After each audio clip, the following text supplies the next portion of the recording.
vamos a hacer entonces nuestra retroalimentación y vamos a continuar. Recordemos siempre que lo importante es que nosotros podamos ir considerando cosas, ir afianzando y llegando a pequeñas sunesis.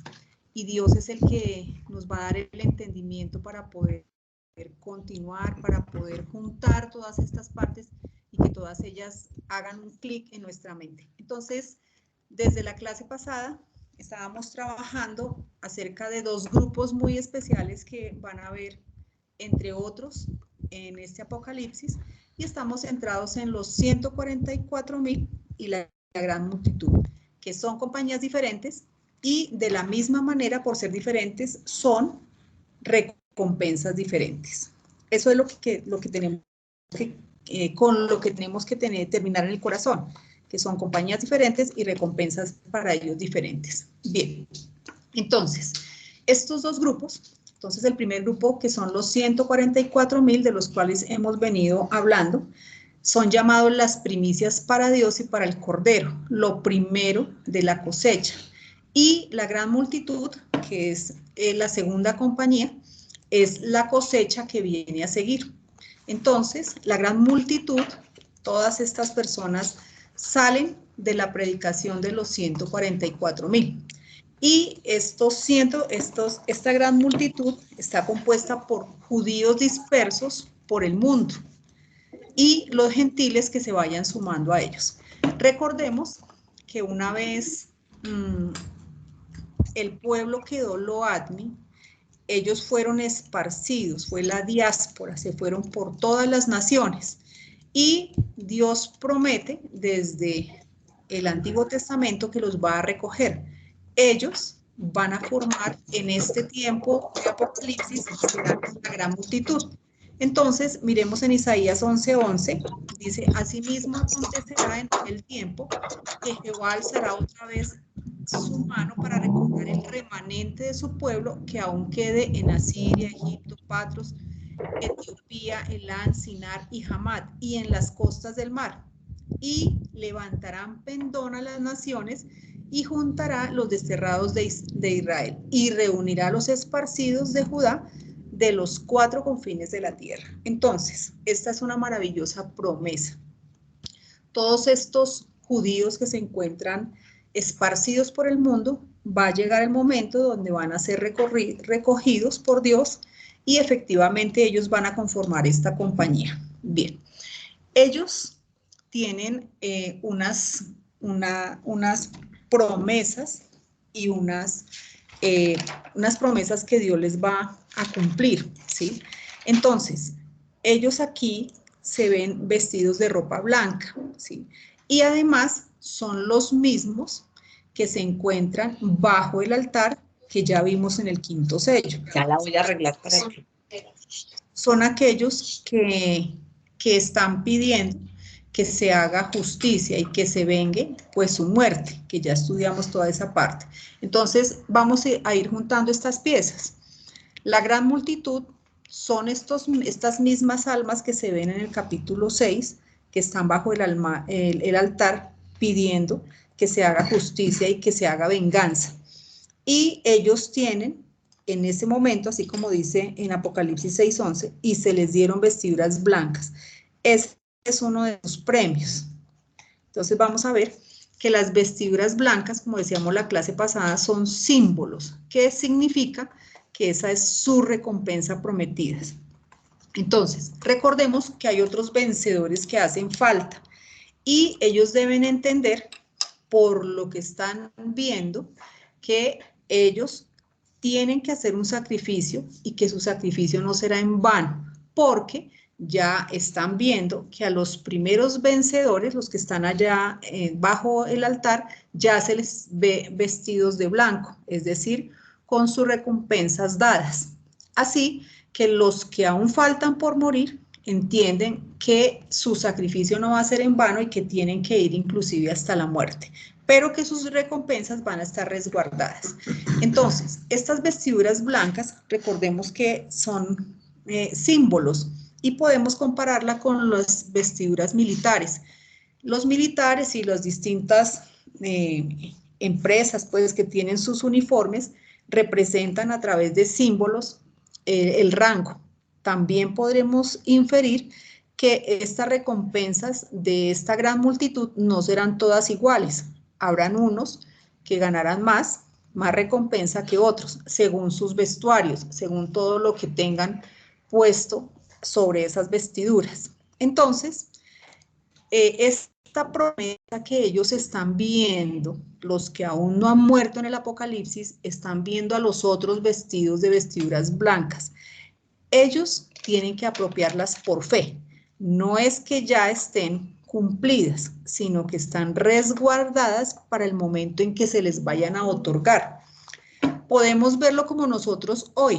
Nosotros hoy ya estamos sentados en los lugares celestiales, pero por fe. Pero nos hace falta concretar que pasen los tiempos, pero ya por fe, hoy nosotros estamos sentados en los lugares celestiales. De la misma manera, estos vencedores de la gran multitud en el futuro ven estas almas, ¿sí? Que ya vimos que son almas y lo que representa, vestidos de blanco porque muestran que ya recibieron, que su recompensa está resguardada y es lo más importante y lo más motivante para ellos en este momento tan difícil. Bien, además hay otra característica muy importante y es que esta gran multitud ha lavado sus ropas y las han emblanquecido en la sangre del Cordero. Es algo maravilloso. Esto está escrito en Apocalipsis 7:14. Yo le dije, Señor, tú lo sabes, y él me dijo, estos son los que han salido de la gran tribulación y han lavado sus ropas y han emblanquecido en la sangre del Cordero. Fijémonos acá, detengámonos un momento. Esta gran multitud, fíjense que son unos de los que cruzan y salen de la gran tribulación, distinto a los 144,000 que ya han sido arrebatados junto con el grupo de vencedores que va a ir a la Jerusalén celestial. Estos son los vencedores que salen de la gran tribulación. Ellos también son vencedores, ¿sí? Pero van aquí sobre la tierra. Entonces ya uno tiene que empezar a ver estas diferencias. Bueno, entonces, estos vencedores que han emblanquecido sus ropas en la sangre del Cordero, ¿sí? Es porque efectivamente esto ya estuvo prometido, ¿sí? Y en la epístola de Hebreos está claro. Cuánto más la sangre de Cristo, el cual mediante el Espíritu Eterno se ofreció a sí mismo sin mancha a Dios, limpiará vuestras conciencias de obras muertas para que sirváis al Dios vivo. Entonces, estos son premios, recompensas. Aquí no es la salvación porque estamos hablando de vencedores, estamos hablando de las recompensas más arriba. Bien, el lavado de la ropa para emblanquecerla es un símbolo que representa prueba, o sea, ese es el hecho de que esas vestiduras sean totalmente blancas, lo que representa es que ellos han sido probados y han vencido. Esto, como lo dice Apocalipsis 7:14, dice, yo le dije, Señor, tú lo sabes, y él me dijo, estos son los que han salido de la gran tribulación y han lavado sus ropas y las han emblanquecido, han sido probados, ¿sí? Y por eso es que han salido de la gran tribulación.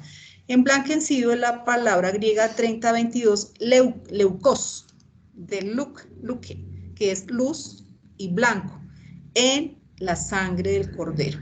Ellos han sido probados en lo que recibieron, que fue al Señor Jesucristo y el significado del Señor Jesucristo. Esto también está escrito, esta depuración, este emblanquecer, esta prueba en distintas partes se refiere a esta prueba. Tenemos en Daniel 11:35, dice, también algunos de los sabios caerán para ser depurados y limpiados, examinados y emblanquecidos hasta el tiempo determinado, porque aún para esto hay plazo. En Daniel 12:10, muchos serán limpios y emblanquecidos y purificados. En Zacarías, que es más específico, 13:9 dice, y meteré en el fuego a la tercera parte y los fundiré como se funde la plata y los probaré como se prueba el oro. Malaquías dice 3:3, se sentará para afinar y limpiar la plata, porque limpiará a los hijos de Leví, los afinará como a oro y como a plata. Entonces, esta simbología es bellísima para ellos poder tener esas vestiduras tan blancas. Han tenido que pasar la prueba, han tenido que ser examinados y efectivamente pasaron la prueba porque salieron de la gran tribulación, ¿sí? Han sido vencedores. Bien, ¿qué más? Hay más recompensas para esta gran multitud. Seguimos en Apocalipsis 7:9, dice que después de esto miré y una gran multitud, la cual nadie podía contar, sacados de entre las naciones que estaban delante del trono y en la presencia del Cordero. Entonces, este encontrarse delante del trono es una recompensa maravillosa. Siempre significa juicio, ¿sí? Es decir, la recompensa, otra recompensa de la gran multitud será realizar los juicios ¿a quiénes? A las otras naciones acá en la tierra, ¿sí? Durante el milenio, coordinados, por supuesto, con la sede de gobierno que está más arriba, que es la Jerusalén celestial. Pero ellos, por encontrarse delante del trono, significa que ellos van a gobernar, van a hacer juicio a las otras naciones. ¿Qué más? Esta gran multitud, recordemos el contexto, son los que escucharon a la voz del ángel y no se marcaron con la bestia. Recordemos el contexto que traíamos, que ya son los tiempos donde es la marca. ¿Por qué se está viendo todo esto? Ellos, ¿por qué son vencedores? Porque no escucharon la voz de la bestia y no se marcaron. Entonces, todo esto significa prueba y ellos salieron adelante. Y estas recompensas, entre otras, gobernar desde aquí de la tierra a las otras naciones. Bien, ahora vamos para las recompensas de los 144,000, que por supuesto han de ser superiores a las de la gran multitud, ¿sí? Y por lo tanto diferentes. Entonces, recordemos que ellos están más arriba, en la Jerusalén celestial. Estas recompensas están aquí en el mismo capítulo que estamos trabajando. Apocalipsis 14:1 dice, y con él 144,000 que tenían el nombre de él y de su padre escrito en la frente. Esa es una recompensa. Solo ese grupo van a tener esta distinción. Y dice, y oí una voz del cielo como estruendo de muchas aguas y como sonido de un gran trueno, y la voz que oí era como de arpistas que tocaban sus arpas y cantaban un cántico nuevo delante del trono y delante de los 4 seres vivientes y de los ancianos. Esta es otra recompensa. Ellos solamente conocen ese canto y cantan delante de estos seres espirituales maravillosos, de las potestades más altas, los ancianos. ¿Qué más? Este es un cántico nuevo. Sé que tiene una representación, pero pues porque ya lo habíamos visto en otra parte acerca de este cántico nuevo, pero son los únicos que pueden cantar este cántico. Algo muy importante, las recompensas son una cuestión de jerarquías, pero en el servicio. Eso ha de quedarnos muy claro. No se trata que los de más arriba vamos a recibir más cosas por estar más arriba. No, la cuestión es que por supuesto la recompensa es más alta, pero asimismo mayor será el servicio y la responsabilidad. No tiene nada que ver con lo terrenal y humano, que se supone que entre más alto yo voy a mandar más a los demás. No se trata de eso. Entre más alta sea la recompensa, es en cuanto al servicio, en cuanto al amor, en cuanto a dar, ¿sí? Y será maravilloso poder servirle al Padre durante el milenio, inicialmente, y pues Dios sabrá en lo siguiente qué haremos. Entonces, esto es genial poder ver estos dos grupos, ¿sí? Y saber que cada uno tiene sus propias recompensas. Y ellos en su momento van a luchar, van a correr por esas recompensas que Dios les tiene.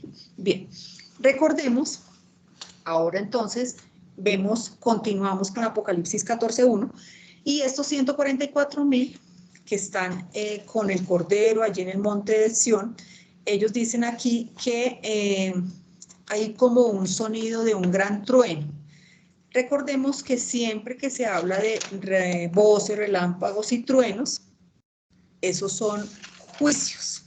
Es decir, desde allí van a haber juicios que caen a la tierra, ¿sí? Ya habíamos visto esto en Apocalipsis 8:5, cuando hubo juicios y dice que el ángel tomó el incensario y lo llenó de fuego el altar y lo arrojó a la tierra, y hubo truenos y voces y relámpagos y un terremoto. Entonces, cada vez que hay juicios, acá en la tierra se ve la evidencia. Bien, entonces, estos 144,000 están ahí con el Señor Jesucristo, y hay estruendos y hay juicios, y dice, y la voz que oí, además, era como de arpistas que tocaban sus arpas. Entonces recordemos que las arpas, ya Juan nos había comentado, que cuando él busca el origen, son de la descendencia de Caín, ¿sí? Es Jubal el que fue padre de todos los que tocan arpa y flauta. Y en ese contexto, allá en el comienzo, está relacionado con la religiosidad y el adormecimiento espiritual que puede traer la música. Eso es lo que vimos allá. Pero aquí hay un cántico nuevo y también aparecen arpas, ¿sí? Entonces, ¿qué nos están tratando de decir estos símbolos? Que este cántico nuevo es con respecto a la verdadera adoración, que solo estos 144,000 podían aprender o podrán aprender, y es parte de sus privilegios. Ellos podrán conocer en ese momento la verdadera adoración, y es por eso que se tocan aquí. Dice que oí, la voz que oí era como de arpistas que tocaban sus arpas. Entonces, todo esto es maravilloso, lo que Dios les tiene preparado a estos 144,000. ¿Qué más? Además de las arpas, dice que este cántico era nuevo y era delante del trono, ¿sí? ¿De qué se trata este cántico? Pues no se sabe, pero necesariamente tiene que ser acerca de la victoria, ¿sí? Y todo lo que ellos lograron se canta con mucho entendimiento y se explica además por qué es de su victoria. Ellos fueron vencedores, ¿sí? A continuación se nos dice parte de por qué su victoria. En Apocalipsis 14:4 dice, estos son los que no se contaminaron con mujeres, pues son vírgenes. Son los que siguen al Cordero por doquiera que va. Ellos fueron redimidos de entre los hombres como primicias para Dios y para el Cordero. Bueno, hasta ahí. Entonces, Welsh dice que en el lenguaje castellano una virgen generalmente se refiere a una mujer, pero en el griego no necesariamente estos hombres es que sean vírgenes como nosotros entendemos el concepto, sino que está relacionado con la fornicación espiritual, ¿sí? Así que cuando dice que estos 144,000 eran vírgenes, se refiere a la pureza moral, ¿sí? Que es contrastada con la impureza, con la religión satánica que recordemos que van a tener en estos tiempos, con las doctrinas de demonios y la idolatría, todo lo que vimos, de lo cual debían cuidarse cuando vimos el tema de las iglesias, ¿sí? Recordemos que allí van a estar las doctrinas de Balaam y de Jezabel. Estos 144,000 no se contaminaron con estas doctrinas. Ellos eran puros, ¿sí? No se mezclaron. Bien, además, en sus labios no se halló la mentira, pues ellos son sin mancha, perdón. ¿Qué es la mentira según lo que dice la palabra? Es el resultado de no recibir el amor de la verdad, y esto es algo maravilloso. La mentira es el resultado de no recibir el amor de la verdad. Y está en 2 Tesalonicenses 2:10. Y dice, y con todo engaño de iniquidad para los que se pierden, por cuanto no recibieron el amor de la verdad para ser salvos. ¿Sí? Acerca de esto mismo que acabo de leer, haciendo unidad atrás en el Antiguo Testamento, en Sofonías 3:13, acerca de este remanente dice, el remanente de Israel no hará injusticia, ni dirá mentira, ni en boca de ellos se hallará lengua engañosa, porque ellos serán apacentados y dormirán, y no habrá quien los atemorice. Esto es hablando desde Sofonías hacia el futuro, que este grupo de remanentes, en ellos no habría mentira. Excelentes características para estos 144,000, por eso son tan especiales. Bien, haciendo una comparación con nuestros tiempos acerca de la mentira, en Efesios hay una gran verdad para nosotros. Dice lo siguiente en Efesios 4:21. Si en verdad le habéis oído y habéis sido por él enseñados, conforme a la verdad que está en Jesús, en cuanto a la pasada manera de vivir, despojaos del viejo hombre que está viciado conforme a los deseos engañosos. Aquí se relaciona la mentira con el viejo hombre. Y se nos pide en el versículo 23, y renovaos en el espíritu de vuestra mente, y vestíos del nuevo hombre, creado según Dios, en la justicia y santidad de la verdad. Ese viejo hombre engañoso está relacionado con la mentira, pero Dios nos pide que nos renovemos y que nos vistamos ahora con la justicia y la santidad de la verdad, por lo cual, desechando la mentira, hablad verdad cada uno con su prójimo. Entonces, podríamos considerar que la mentira es ese viejo hombre con sus hechos, todo en él, ¿sí? Todo en él es a hurtadillas, es mentiroso. Entonces, es necesario que nosotros entendamos que esa carne está viciada, ¿sí? Y que es necesario permitir la formación de Cristo y su verdad dentro de nosotros. Esa es una excelente forma de ver cómo debemos ser. El viejo hombre es mentiroso y esa es su esencia, mientras que ese Cristo nuevo es conforme a la justicia y santidad de la verdad. Algo maravilloso. Es una característica que van a tener esos 144,000, que en ellos no habrá esa impureza moral, no se mezclarán con esas doctrinas satánicas y que además en sus labios no se hallará la mentira. Bien, hasta aquí estamos recapitulando la primera parte de Apocalipsis 14:1. Hemos mirado paso a paso, detalle a detalle.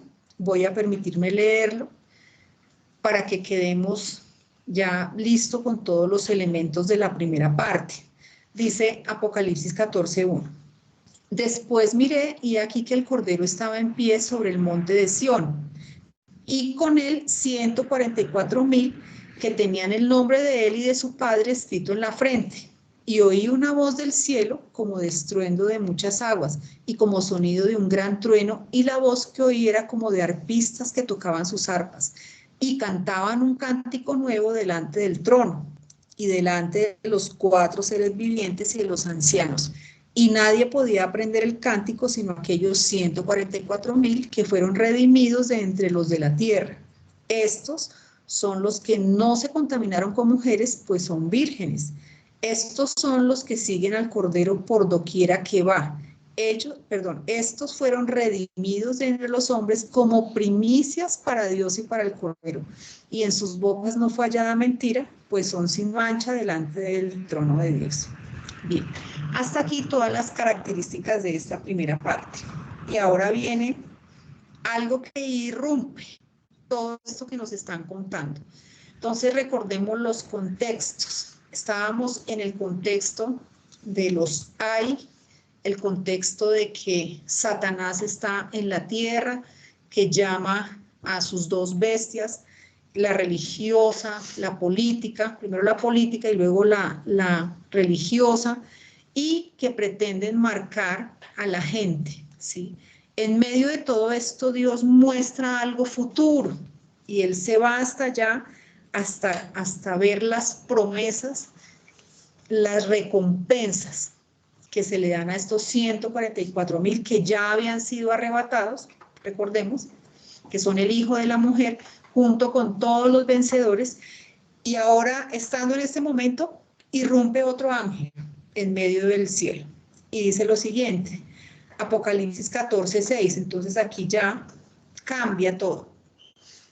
Vi volar por en medio del cielo a otro ángel que tenía el evangelio eterno para predicarlo a los moradores de la tierra, a toda nación, tribu, lengua y pueblo, diciendo a gran voz, temed a Dios y dadle gloria, porque la hora de su juicio ha llegado, y adorad a aquel que hizo el cielo y la tierra, el mar y las fuentes de las aguas. Bien, aquí ya nos cambia todo el panorama.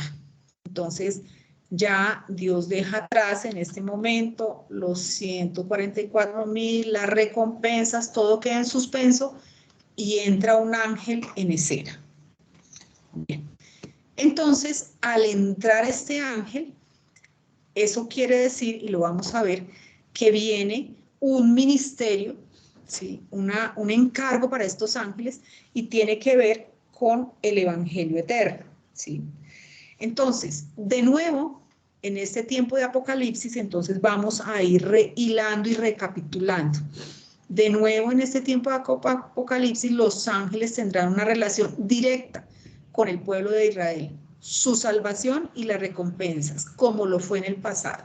Entonces, recordemos que en Apocalipsis está en operación este ministerio angelical desde cuando vimos acerca de los 4 caballos, ¿recuerdan? Y tanto de un lado como del otro, ¿no? Las huestes de Satán, sus ángeles y todo esto. Y por este lado, Dios también entonces entra en ese momento a escena estos ángeles que tienen un encargo muy importante y lo hacen en medio, en el momento de la gran tribulación, ¿sí? Este es el instante en que ellos llegan, puesto que los 144,000 ya han sido arrebatados, ya entonces no hay quien, porque ya ellos han sido levantados, la gran multitud está pasando por la gran tribulación. Y no hay tiempo, no hay quien pueda en medio de toda esta situación ponerse a proclamar un evangelio. Sí, ese es el contexto. Entonces, Dios nunca se ha dejado sin testimonio. Como los hombres están en un momento tan difícil, intentando cada uno salvarse y resguardar su recompensa, entonces Dios llama ángeles para que entren y a ellos les encarga este ministerio o este evangelio que se llama el evangelio eterno.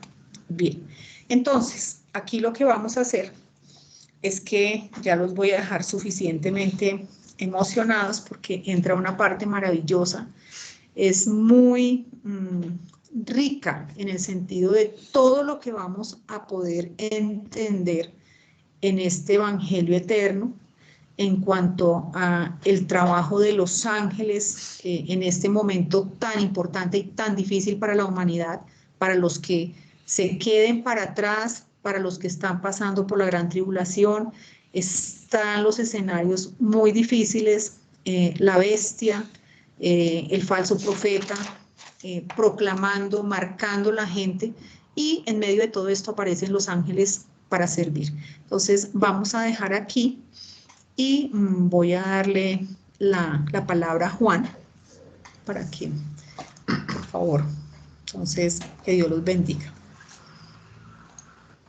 Sí, muchas gracias, Amparo. Bueno, es muy hermoso porque nos dice que este ángel se presenta en mitad del cielo, lo cual con los términos griegos significa que es a la luz del día. Es decir, es lo que Amparo ha estado diciendo, nuestro Dios nunca se ha dejado sin testimonio. Y cuando no hay oportunidad de que las personas que Él utilice como instrumento para llevarlo a cabo, porque la circunstancia sea tan grave como nos expone en el libro del Apocalipsis, pues no tiene ningún problema para Dios utilizar ángeles. Y esto es hermoso porque es cierto que estamos muy habituados a ver estas imágenes de los ángeles, como ahora puesto en una diapositiva, digamos, la imagen de uno de estos ángeles o de varios, con asas, y bueno, no siempre han tenido ese aspecto, ni mucho menos, ni sabemos bien. Lo que sí que es cierto es que muchas veces eran recibidos por los de Israel sin tan siquiera ellos saber que eran ángeles. Esto le ocurrió a Abraham y le ocurrió a la mujer de la madre de Sansón. Y hay un versículo muy curioso, y esto es por lo que los ángeles no tenemos hoy en día estos actos que aquí se ven tan preponderantes en el ministerio angelical en el Apocalipsis, que, como sabemos, es el reatar de todo lo que está sucediendo en el libro de Hechos. O sea, donde termina el libro de Hechos, en Hechos 28, entra esta administración de gracia que estamos nosotros viviendo, donde tanto los espíritus diabólicos como los espíritus que no se rebelaron están todos a los pies del Señor, es decir, están sujetos a su poder, pero ciertamente no tienen la actividad que nos encontramos en el libro de Hechos y que nos encontramos también en el Antiguo Testamento y que se van a volver a ver de manera muy preponderante en el libro del Apocalipsis. Y esto es por lo que siempre lo repito, pues es que no se comprende demasiado bien el Apocalipsis, porque van a hacer su aparición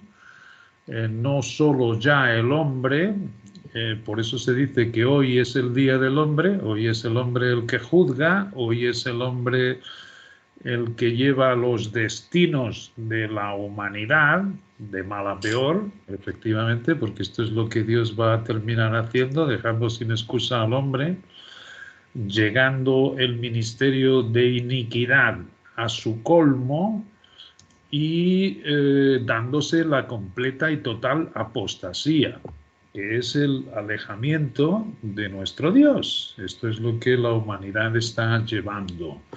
Y la apostasía no solo en el mundo, sino también en el mundo religioso. Pero bueno, hay un versículo, como digo, muy curioso, que está escrito en las epístolas antes de Hechos 28, en que nuestro Dios le pide a esa iglesia, como digo, la que termina en Hechos 28, antes de abrir este paréntesis, nuestro Padre de la gracia en el cual estamos ahora, que sean hospitalarios. Esto se lo dice a las iglesias donde se estaban sumando todos esos gentiles, y que son las primeras 7 epístolas de Pablo. Y dice: sed hospitalarios, porque algunos de vosotros, sin saberlo, hospedaron ángeles. Esto es hermoso, porque así, ciertamente, esos ángeles con esta apariencia, y cuando dice un ángel en el mediodía, es decir, a la luz del día, es que van a ser muy claros. Estos son los que van a llevar el Evangelio a Ionian, y lo van a llevar por todas las naciones. Recordaros que cuando dice un ángel, pues esto nos dice que todos los cuerpos angelicales tienen por detrás pues un número muy elevado de ángeles a su servicio, como es el caso de Miguel, por ejemplo, como es el caso de Satanás. Se habla de Satanás, pero tiene por detrás una hueste impresionante. como se oye hablar de los espíritus encarcelados que tienen una cabeza.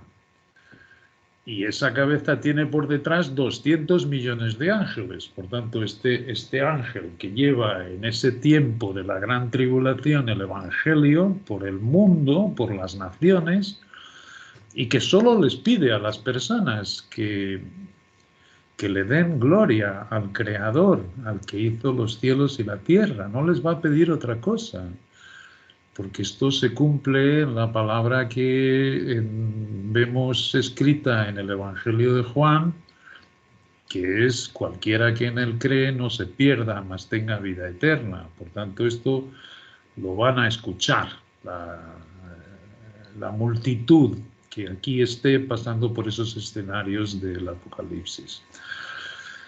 Bueno, es muy hermoso. Hoy, curiosamente, ha sido un día muy especial para mí. Ha sido algo que no todos los días tenemos ese privilegio de poder realmente hacer muy efectiva las escrituras. Es decir, normalmente tenemos que andar por la fe, pero de vez en cuando, pues al Espíritu sí que le place iluminarnos el entendimiento para, digamos, asentar todo lo que nos va enseñando.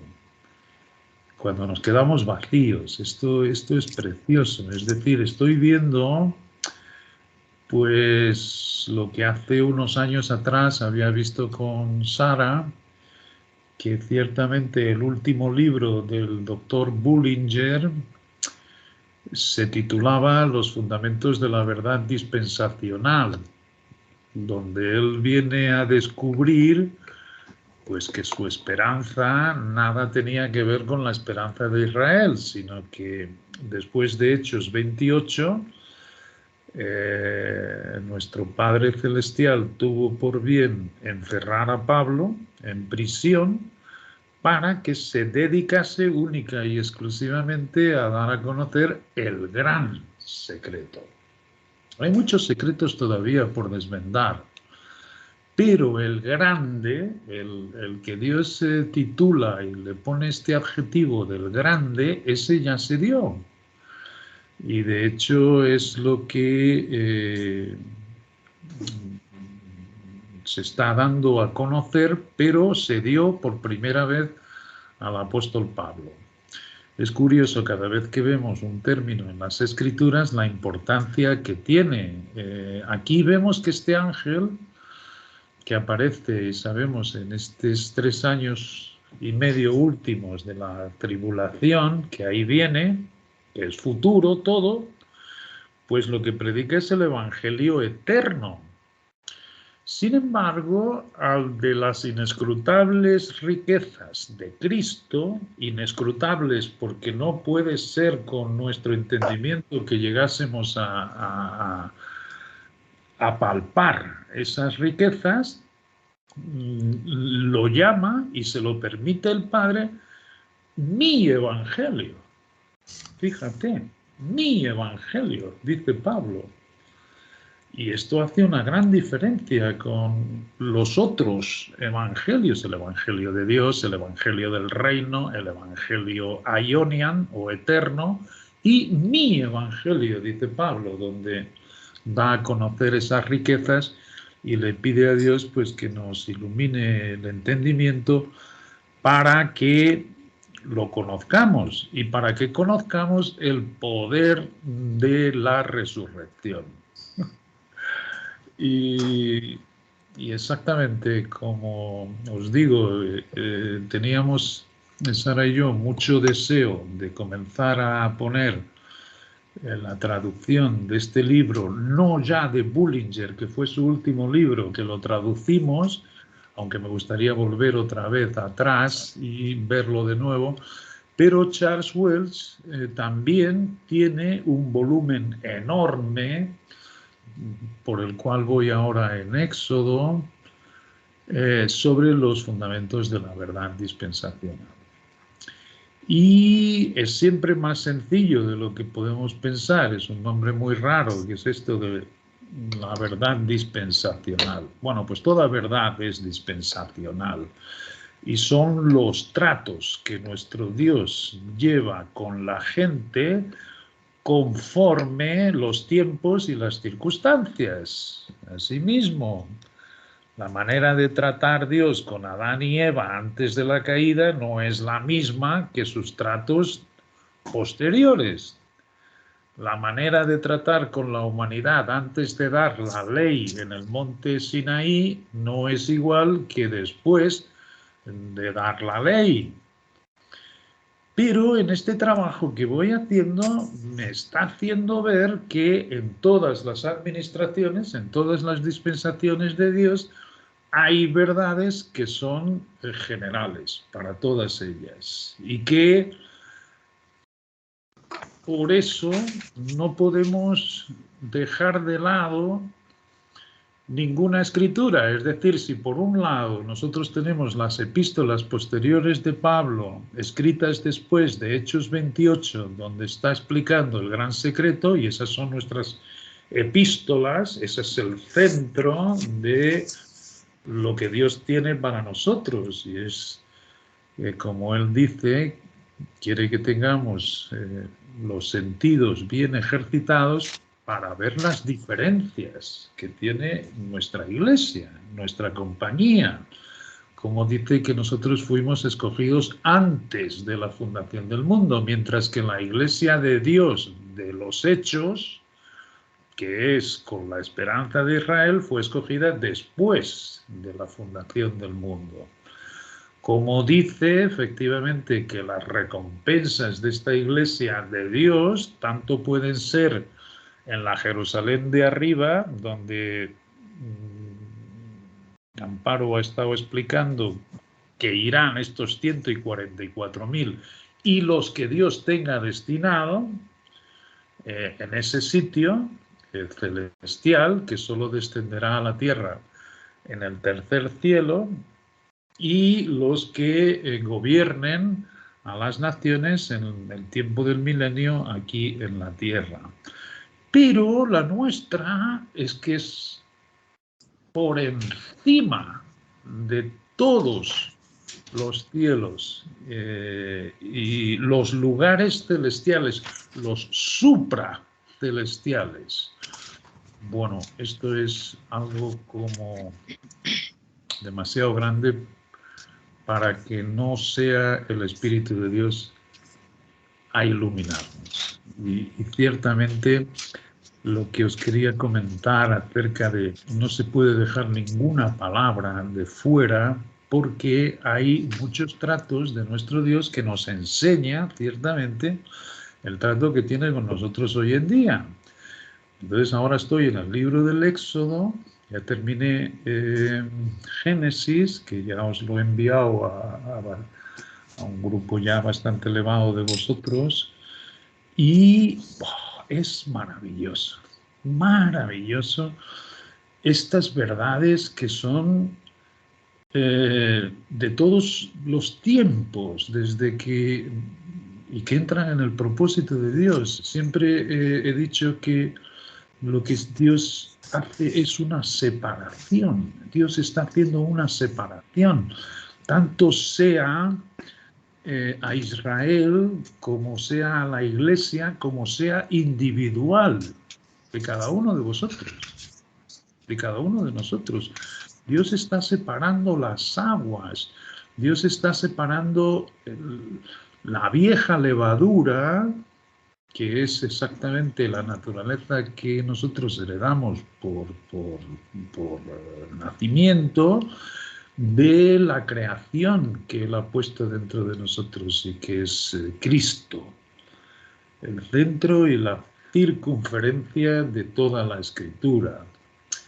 Entonces es genial ver cómo toda la liberación que nuestro Dios llevó a cabo en Israel, sacándolos de la esclavitud de Egipto, tiene que ver con nosotros. Y tiene que ver con la gran liberación que ha supuesto en el sacrificio que ha llevado a cabo nuestro Señor Jesucristo, separándonos del mundo. Y si vosotros volvéis a leer ese relato y veis efectivamente las quejas y el clamor de Israel debido a la servidumbre que estaban teniendo de una manera tan esclava y tan horrorosa a manos injustas del faraón, nos hace ver efectivamente nuestros clamores y nuestros gemidos indecibles para que nos quitase del mundo nuestro Dios y nos diese esa gran liberación que ahí nos promete. Entonces, efectivamente, lo que se abre en esa gran liberación después de el endurecimiento de corazón del faraón, que Dios recae las plagas sobre Egipto hasta que el faraón ya no puede más, lo cual coincide con todos los escenarios del Apocalipsis que estamos viendo de cómo se van a recrudecer los escenarios venideros, pues se encuentran cercados, por un lado con el desierto y por la retaguardia con las huestes del faraón que, desesperado, intenta destruirlos. Y ahí es cuando se abre el Mar Rojo, que es ciertamente todo lo que consiguió el derramamiento de sangre de nuestro Señor Jesucristo, transportándonos al reino de su amado Hijo. Pero Israel, cuando ve este gran acontecimiento y que ve además a todas las huestes del adversario que era el faraón, destruidas y ahogadas en la playa, al lado del mar que se ha abierto para ellos en seco, y que los egipcios, intentando hacer lo mismo, se ahogaron, ¿okay? 3 días después, esto, cuando lo vieron, se llenaron de cánticos, se llenaron de una euforia maravillosa en que María se levanta tocando y panderos y las mujeres adorando y ciertamente todo Israel maravillado con lo que había sucedido. Bueno, pues 3 días después, justo 3 días después, llegan a Mara y no tienen agua para beber. Y esto tiene tanto que ver en que el acto de Dios de librarnos a todos nosotros y trasladarnos al reino de su amado Hijo es una obra acabada. Y fijaros cómo aquí entra la fe de Jesucristo. Esto lo damos por garantizado. Pero sencillamente, antes que lleguemos a Elim, que es el paso del Jordán donde había palmeras y agua, hay que pasar por Mara. Hay que pasar por Mara. ¿Cómo es posible? Es decir, todos nosotros tenemos que pasar por este desierto hasta ver en concreción lo que ahora mismo tan solo vemos por la fe. Por la fe, así mismo. Y no podemos juzgar a Israel pensando 3 días después. ¿Cómo es posible? Después de haber visto un milagro de aquel tamaño, de haber sido librados de toda la esclavitud de Egipto, que se pusiesen a murmurar porque no tenían agua para beber. Pero al mismo tiempo, en vez de juzgar a los demás, nos tenemos que identificar un poco más con Israel. Y ciertamente, después de la gran liberación que Dios ha hecho en Cristo, en cada uno de nosotros, sea del llamamiento que sea el de Israel, sea el de la Iglesia, sea el de la Jerusalén celestial. Pero ¿cuántas veces no murmuramos en el desierto? Porque tenemos las aguas amargas para beber. Muchas veces. Muchas veces.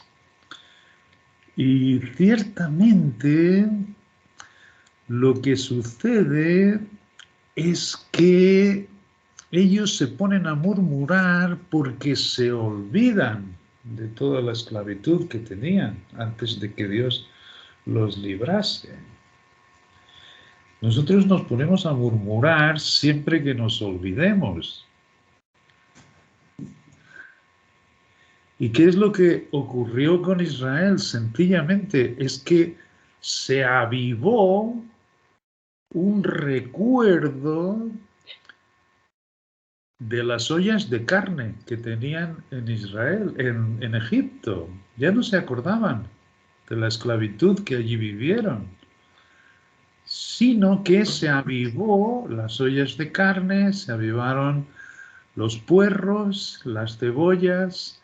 Hay un recuento de que son 6 en número las cosas que se acordaron: los ajos, las cebollas, los puerros, los pepinos y los melones.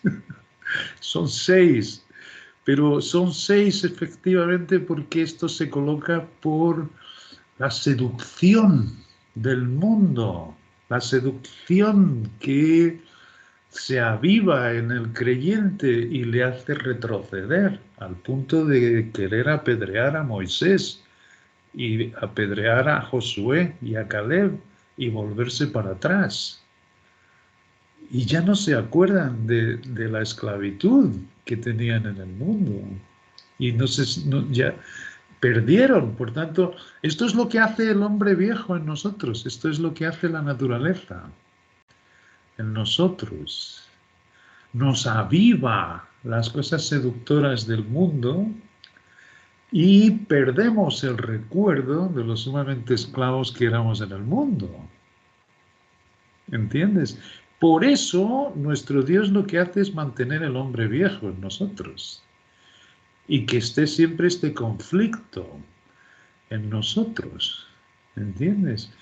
Pero si el conflicto cuando aparece tú lo aminoras con el Cristo que tienes dentro, y esto es por lo que ha sido un día hoy tan maravilloso, es que no me he peleado con mi viejo hombre, ni mucho menos, sino que cada sentimiento que le venía de amargura, porque Dios no ha acabado todavía su obra, porque todavía no vemos en concreción las promesas que nos ha hecho, porque todo lo que nos ha puesto por la fe de Jesucristo todavía es en el futuro, pero Él dice que ya es una obra acabada.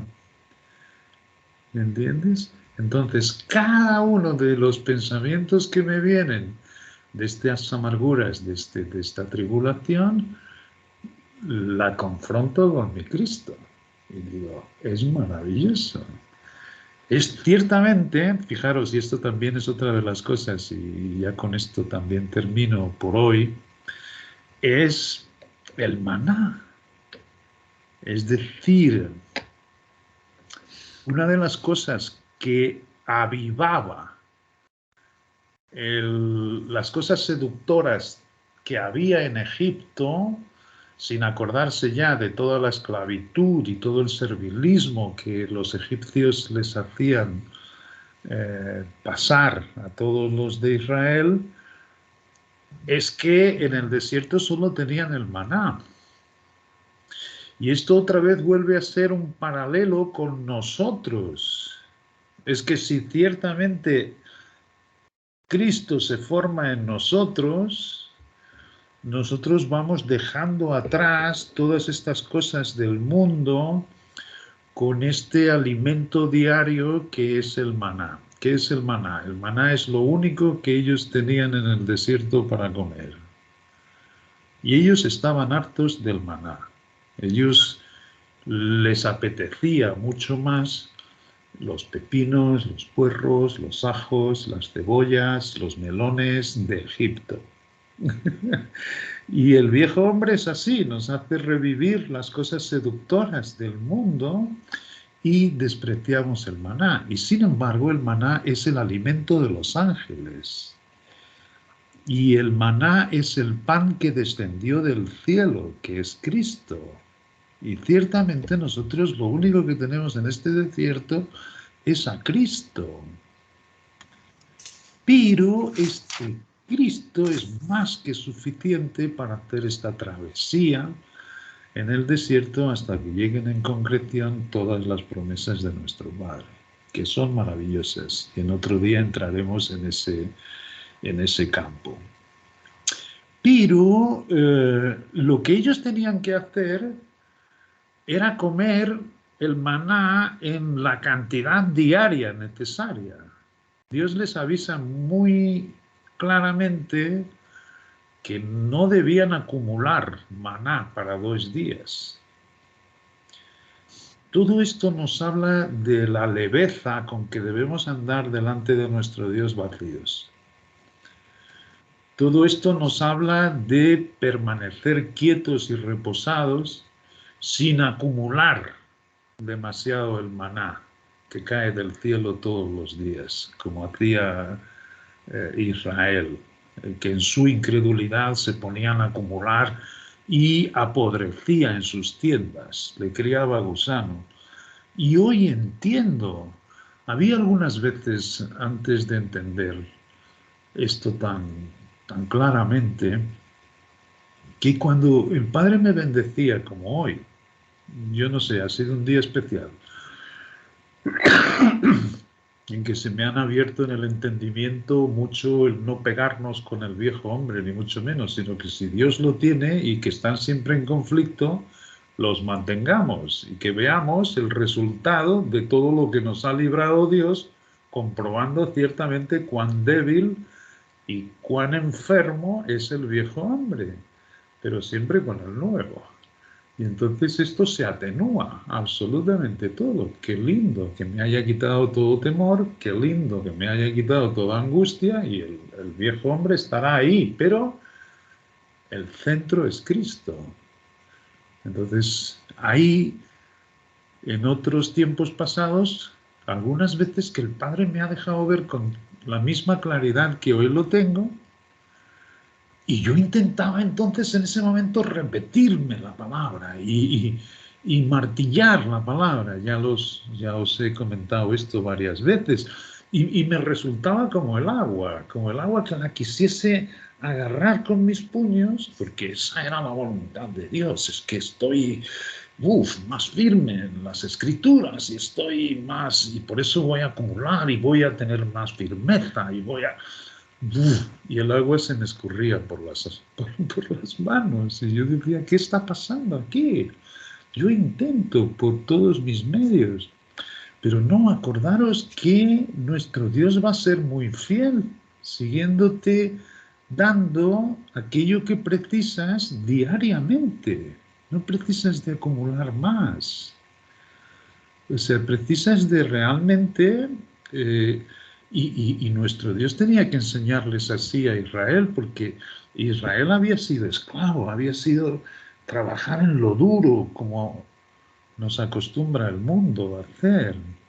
Tienes que esforzarte, tienes que hacer hincapié en lo que quieres, persigue tus sueños, tienes que piensa positivo, piensa, no dejes esto, no. Y bueno, igual de esclavo había sido Israel con ese servilismo. Entonces Dios les coloca el maná para que cojan su ración diaria. Y esto es muy importante porque la nube, la columna de nube y la columna de fuego por la noche, es que es hermosísimo. Cuando estaban atravesando el desierto, nuestro Dios nunca les dejaba su guía en la columna de nube y la columna de fuego por la noche, lo cual es muy hermoso, porque en el desierto lo que se precisa es ciertamente, en el día es de muchísimo calor, por tanto una nube es lo que llevaba al pueblo de Israel en su camino, sin saber dónde iban. Tenían que perseguir la nube. Y de noche la temperatura baja porque la amplitud térmica es de tal orden en el desierto que llega a ser bajo cero el clima. Por tanto, la columna de fuego en la noche.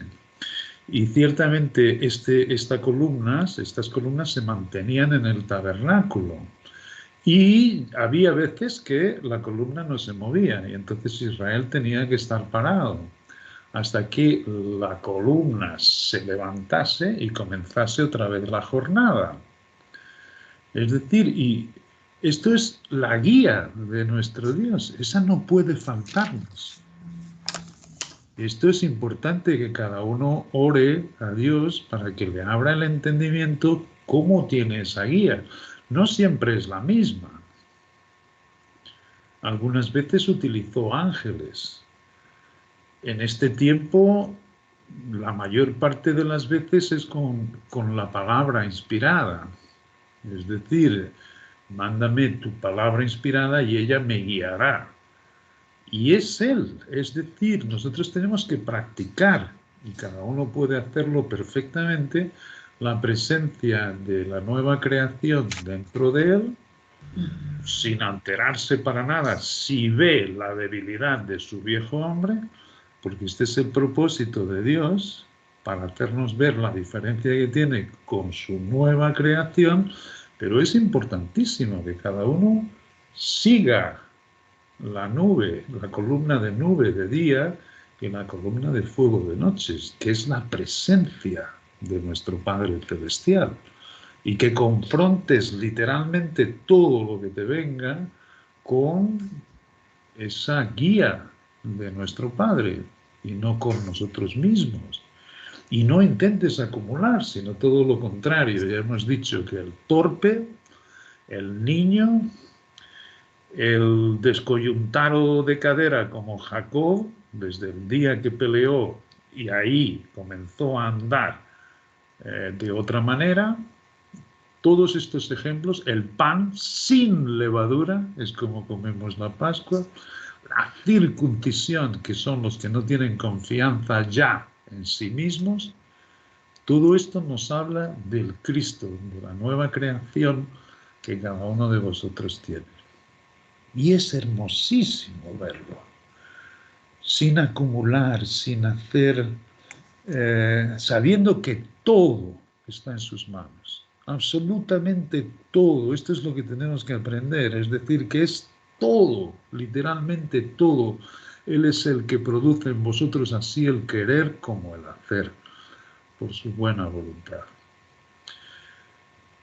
Si no tenemos esta guía, lo que estamos haciendo literalmente es siguiendo una guía de idolatría.